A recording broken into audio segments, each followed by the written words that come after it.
All right, Gage, what would you consider to be high mileage for a quad? I would say between like 2,500 and 4,000 would, for around here, would be higher miles. Okay, thank you. All right, Adam, what do you consider to be high mileage on an ATV? Depending on how it's rode, I would say somewhere in the ballpark of like 2,000 miles to 5,000 miles. You can't keep track of mileage, just say roughly probably like 200 hours to 400 hours. But again, it's all dependent on maintenance and how it was taken care of. Absolutely, thank you. All right, Brian, what do you consider to be high mileage on an ATV? Oh, I'd probably say around 4,500 to 5,000, somewhere right around there. Yeah, okay, thank you. All right, Brian, what would you consider to be high mileage for an ATV? Well, for something like a Gritty 250, there's no such thing as high miles. You just run them, maybe for like a utility, something you're using around the farm, a couple hundred miles a year is probably average. So yeah, you start getting into one that's maybe 5 years old and has, 7,000 or 8,000 miles on it. It's up there, but quads are pretty tough. They can take it.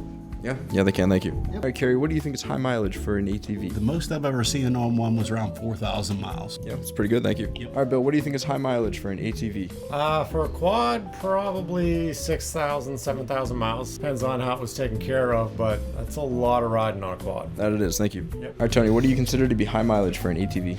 Say if you're surpassing like 5,000, it's getting kind of tough. ATV is definitely less than a side by side.